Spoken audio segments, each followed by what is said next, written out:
and kind of find your own voice and niche and ability to kind of influence debate and discourse from a public point of view. And regarding, the Border Gavaskar Trophy that you mentioned, the final that happened, we were eagerly watching it and really evoked a lot of emotions by seeing how it panned out. Now, and I would say that Harmanpreet Kaur is a great icon here when she comes and plays for Melbourne. Hey everyone, welcome back to GEOPODS. Now, today we have with us Melissa, the Executive Director at the Asia-Pacific Development, Diplomacy and Defense Dialogue. For more than a decade, she has also served as the National Executive Director of the Australian Institute of International Affairs. Melissa is a lawyer and a specialist in conflict resolution and has massive experience in the Australian foreign policy making. Along with her, we have Hugh Piper, a program lead at the Asia-Pacific Development, Diplomacy and Defense Dialogue.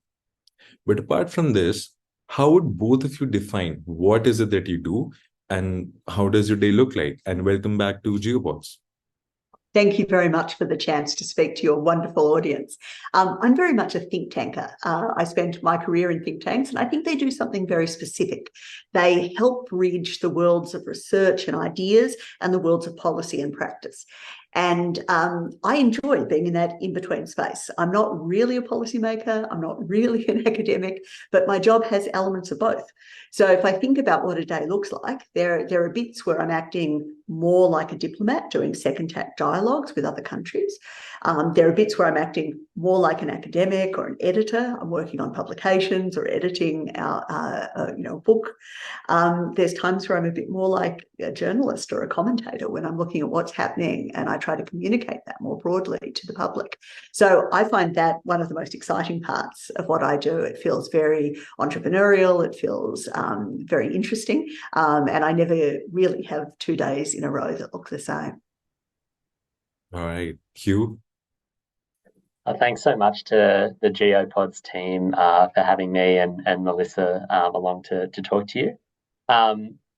So my background is that I worked at the Australian Department of Foreign Affairs and Trade, so the sort of Australian equivalent of the Ministry of External Affairs in India. I worked there for 3.5 years. Most of that time was spent as a speechwriter to Australia's ministers, in particular the Foreign Minister and the Trade Minister. Previous to that, I was at the University of Sydney.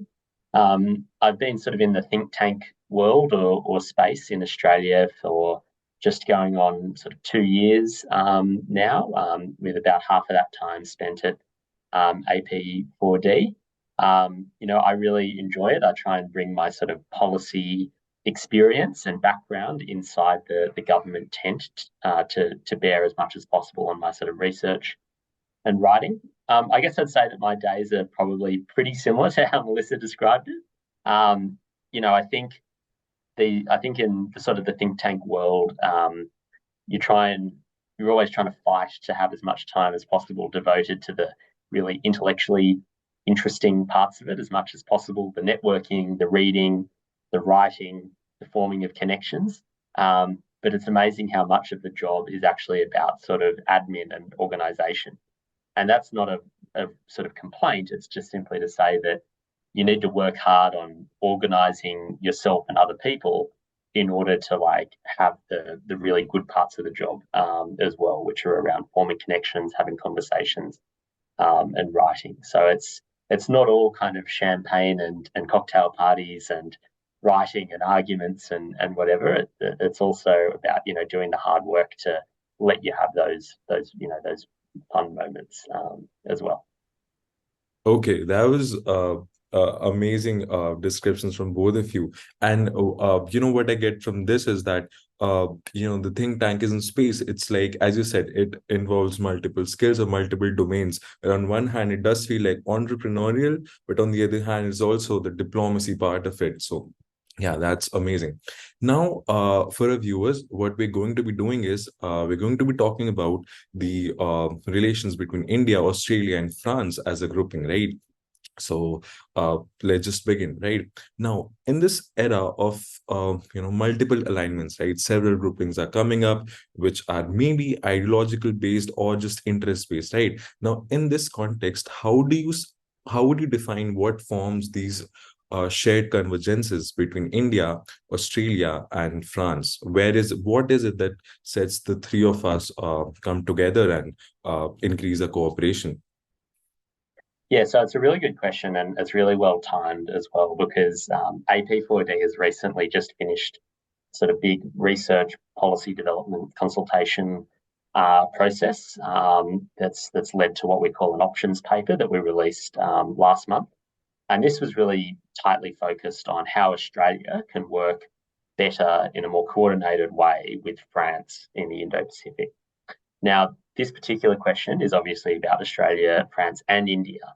And that was definitely a big part of what we looked at in the report, and in particular, the kind of scope for cooperation and coordination between Australia, India, and France in the Indo-Pacific, and in particular in the Indian Ocean. So I guess what I'd say as an opening comment is that the sort of trilateral overlap between Australia, India, and France is actually quite narrow. I think there's a really strong shared sense of shared sort of security interests, in particular focused on maritime security in the Indian Ocean. And that's to address kind of issues like natural disasters and security of undersea cables in their own right as kind of important issues, but also, I guess, as a kind of means to limit the extent of Chinese influence, especially in the small island developing states in the Indian Ocean. But I think it's quite important to take a step back from there and realize that kind of Australia, India, and France each look at the Indo-Pacific and the Indian Ocean within that in quite different ways. So, India kind of seeks this status as being the preeminent littoral state in the Indian Ocean, and is more kind of, maybe ambivalent, maybe isn't the right word, but more kind of limited in its ambition in the Pacific and Southeast Asia. Australia sees the whole region as a kind of single strategic ecosystem, but so far hasn't devoted a kind of as much time and attention to the Indian Ocean as it otherwise could, and has been more focused on sort of building out its presence and role in the Pacific, Southeast Asia, and North Asia.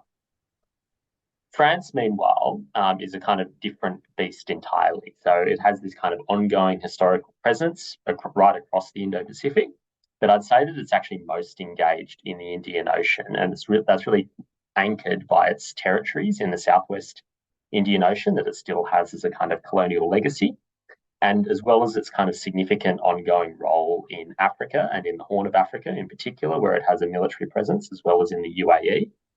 And you've also got to remember that European economic interests are more kind of directly engaged in the Indian Ocean than anywhere else, given the supply chains and trade routes between Asia and Europe. So although all three are kind of interested in the Indian Ocean and have an interest in kind of stability and security in various ways, the kind of foundation for that interest is actually quite different. And that also plays out in like the kind of quite significant differences between Australia, India, and France, which kind of limit, I guess I'd say, the kind of scope for cooperation. India has a legacy of non-alignment that it's still kind of working through as to kind of what that means in 2023. France has its own kind of history and culture of strategic autonomy, whereas Australia is much more invested in the kind of US alliance system.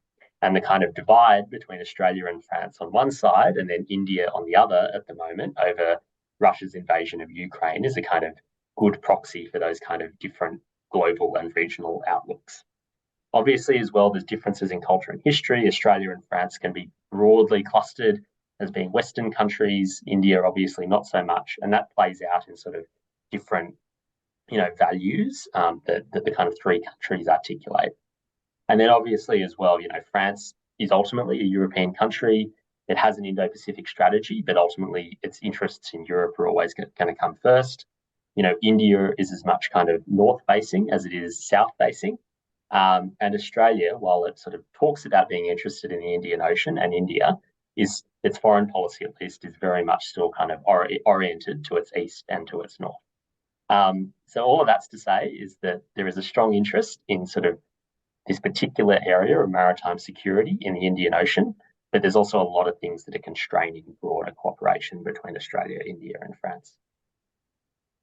All right. One of the things that has really passed from the general public attention is that France is also present power in the Indo-Pacific, right? Because France is perceived as which it is, but it's just perceived as a European power, right? Or the world power that is situated in Europe, but France is very much existent in the territories of the Indo-Pacific. Now, building upon what you said, Indo-Pacific seems to be a glue that seems to be binding up a lot of countries, right? Now, with that thing, any slight cooperation between, let's just say, India and Australia and France evokes a lot of excitement and wonder about what are the possible things wherein, things could come up together. Now, going forward, can we expect a formalized trilateral grouping between the three countries? Say something on the lines of the AUKUS uh, that involves defense and technological cooperation. So I think the sort of degree of formalization or institutionalization of Australia, India, France ties are probably about as high as they're ever going to be for the foreseeable future as they are at the moment. I think, that we've kind of got this semi-regular rolling basis of sort of the trilateral foreign ministers and potentially defence ministers meetings. There was some speculation a while ago that it could be elevated to a leaders level, so two prime ministers and the president. From, I guess, what I understand from the course of our research, that's unlikely to happen anytime soon. There's not enough ambition on all three sides to make that happen. So I think in terms of formalization, we're unlikely to see anything greater, and especially something like the Quad or AUKUS, like a kind of equivalent in this trilateral formation, is quite unlikely in the meantime. But what I think we are likely to see is kind of really specific trilateral cooperation in really particular sort of project on a really particular sort of project basis where there's a really clear alignment of interests and complementary capabilities between Australia, India, and France. So our report, sort of building on a piece of research that was done by researchers from Australia, India, France, including the Australian National University, identified sort of 4 or 5 areas in the Indian Ocean where it's really clear that Australia, India, and France broadly want the same thing and also have complementary maritime security capabilities to actually make it happen, working together. And they're the kind of 3 preeminent leading well-positioned states to do that. So that's in sort of environmental management in the Indian Ocean, potentially setting up an oil spill warning mechanism, developing a greater humanitarian and disaster relief mechanism that's similar to the one that Australia has in the Pacific with Australia, France, and New Zealand. Greater protection of undersea cables across the Indian Ocean, and also building the capacity of the kind of small island developing states, especially in the Western Indian Ocean, around their ability to sort of provide maritime safety to their people. Something like AUKUS is very unlikely because it's very comprehensive and requires an enormous degree of underlying strategic trust between countries, especially between the defence industry sectors. Australia, India, and France, and in particular their defence industry sectors, probably couldn't be further apart if they tried, especially the French defence industry sector, I would say, after Australia cancelled the submarine contract. So it's very unlikely to see something at that high degree of trust, I think, anytime soon. All right, all right. Now, having talked about the areas of cooperation between the three, let's come to supply chains, right? Because there is a lot of talks about de-risking the supply chains, right? Creating resilient supply chains, especially after the pandemic, and creating, or how, let me just put it that way, right? Friendshoring, right? So in that context, how is it that the three countries, what is would you define as the conception of the three countries on, let's just say, the supply chains, and how are they looking to de-risk or friendshore their supply chains? So I might come in on this one. I think, as you were saying, when you're talking about three quite different partners with different interests and histories, you have to work out, well, is there something we all want? And I'm not certain we all want exactly the same thing in supply chains. I understand completely that India sees this as a great opportunity for its manufacturing capability to go to the world, to displace reliance on Chinese goods. I think Australia is still pretty committed to free trade approaches. I think we would see in most cases that markets do a very good job of delivering what's required.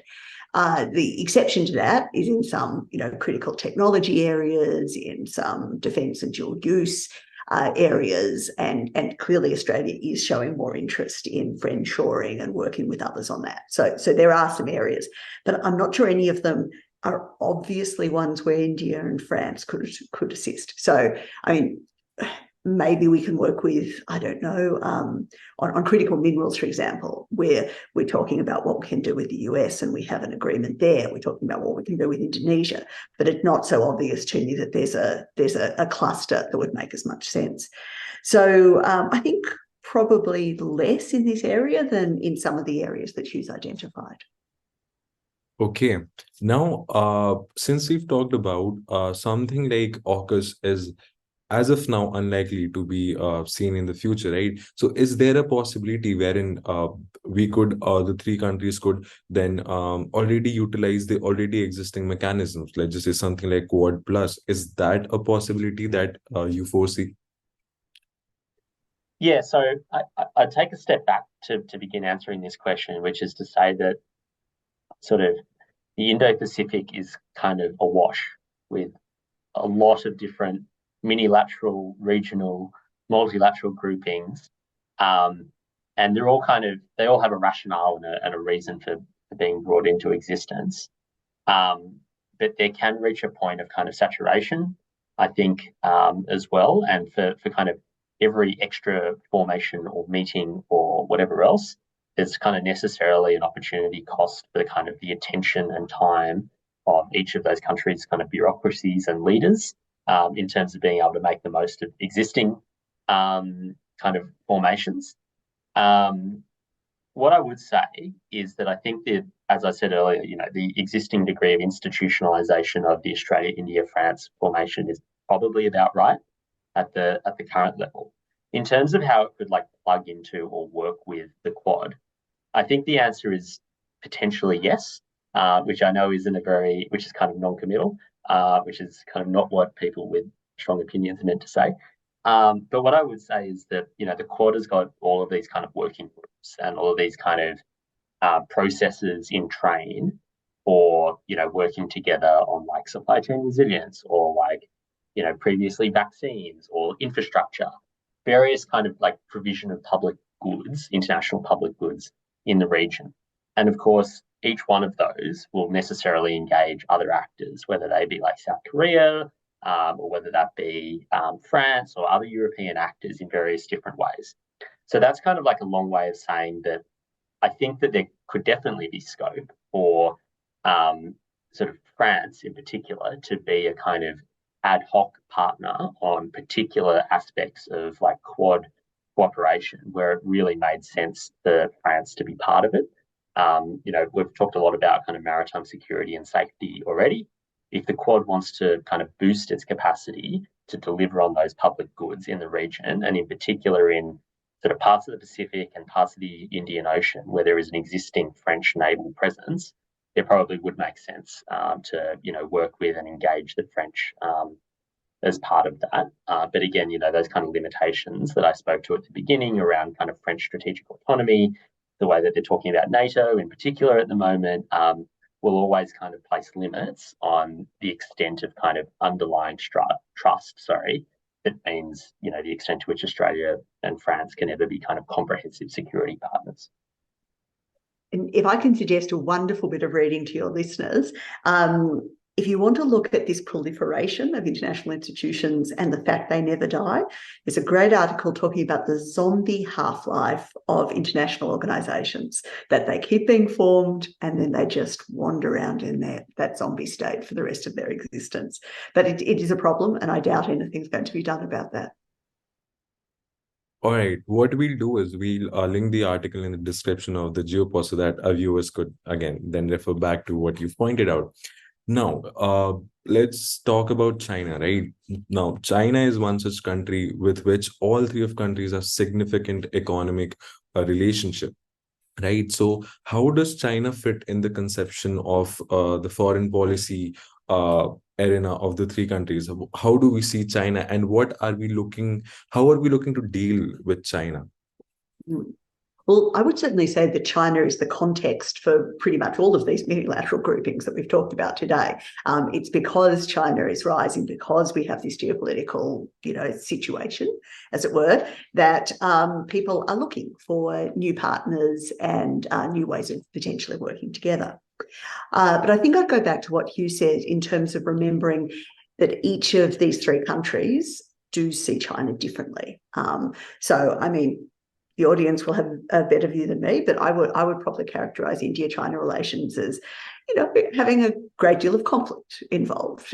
You have actual skirmishes on the border. You clearly do have lots of concerns about Chinese behaviour.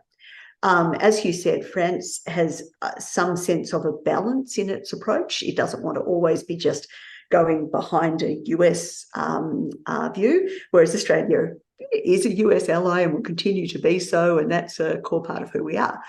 But recently, Australia has worked very hard to stabilise the relationship with China. We've been in a situation where we had trade sanctions against us, where we were, basically frozen out, unable to have diplomatic and ministerial contact, etc. So we were in a much worse situation that India is, where you still have channels of communication and trade. That has changed. We have had a new government for a little over a year, and it's focused very strongly on stabilising, essentially normalising that relationship, being able to discuss disagreements, trying to talk through the disputes to get trade sanctions lifted. And there's been a lot of success in that approach. I think it looks much more like a normal relationship. But I wouldn't confuse that with Australia having in some way, turned towards China. No, we're very clear on who we are as a US ally. We want to maintain a positive relationship with China at the same time. Okay. Now, apart from, let's just say, the discussions about, the foreign policy and how are we looking to deal in the Indo-Pacific, I would say I have certain personalized questions for both of you, right?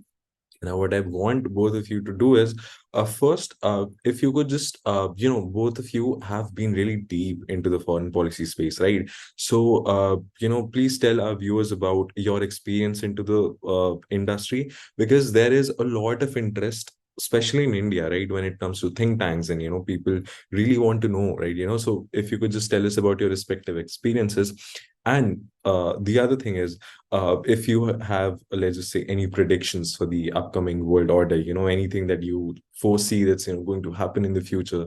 So, yes, please go ahead. Maybe I'll answer the second one first. My big prediction is that the world order won't get any easier. Thus, we will continue to need people who are trying to think hard about these issues, and thus we will continue to need think tanks.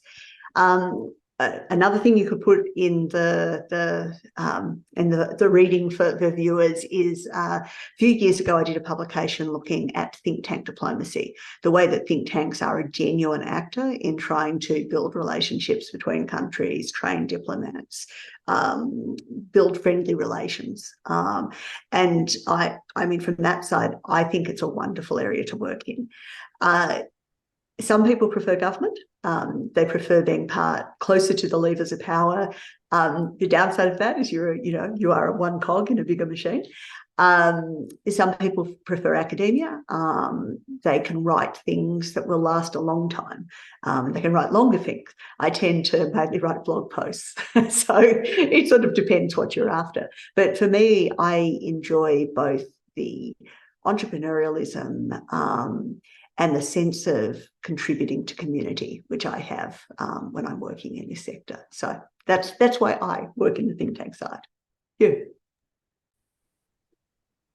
I would say that even though even though they're kind of in the same sector, and a lot of people dip in and out of sort of working, in a foreign ministry or whatever the equivalent is, and then sort of in the foreign affairs think tank space. They are actually real, and there are kind of common skills and an overlap, obviously, especially in terms of the knowledge base. They are actually quite different skills. I know a lot of people who are very good at working in a foreign ministry, but would be some of the worst think tankers ever. And I know a lot of people who work in think tanks who would be awful in government as well. All of that's to say is that the thing that I've come to appreciate the most, and that probably means that I will never return to government ever, is that I really like having my own voice. And that's not the reason I kind of left government and came into working in think tanks. It's because I wanted to sort of have a greater direct personal effect over kind of research and policy, rather than being a cog in a very big machine.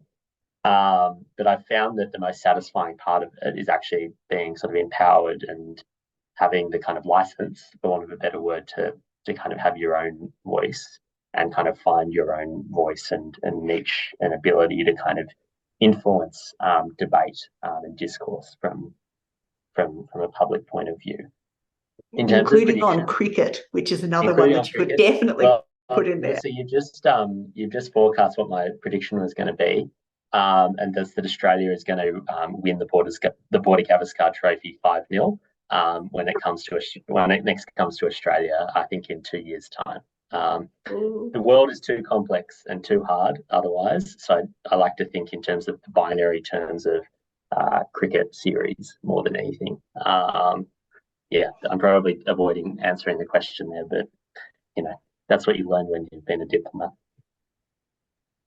Before I come on to the part of cricket that you mentioned right now, by both of you, that was a realistic description of how your day looks like and what's your day-to-day experience, right? Because one of the thing is, given that Geostrata is a young think tank, right, we like these sort of conversations wherein yes, we are talking about diplomacy, but we're also talking in terms of I would say how raw it gets and everything, right? That was there. And regarding the Border Gavaskar Trophy that you mentioned, the final that happened, we were eagerly watching it and really evoked a lot of emotions by seeing how it panned out. But yes, we look forward to it once again, right? And India is going to be preparing more, is what I would think as as a cricket fan. Also, one other thing is given the fact that cricket really binds India-Australia relationship, and even though people over here, they love Virat Kohli, right? They idolize Virat Kohli, but on similar fronts, Steve Smith has so many fans in India, right? Like it's almost he's the icon over here, and so is David Warner. Now, and I would say that Harmanpreet Kaur is a great icon here when she comes and plays for Melbourne. Yes, yes, of course. Now, I guess that would sum up our crisp and short podcast, right? But what we look forward to be doing is, as things span out in the theater of the Indo-Pacifics, we are looking forward to record more such podcasts with Melissa, with Hugh, and hopefully we would have a lot to talk about as we go ahead in the future. So, on behalf of the Geostrata and on behalf of young students who are interested in the think tankism space and international relations, we thank both of you, and thank you so much for having this podcast, and we look forward to be seeing both of you again. Thank you. Thank you. All right, have a good day, guys.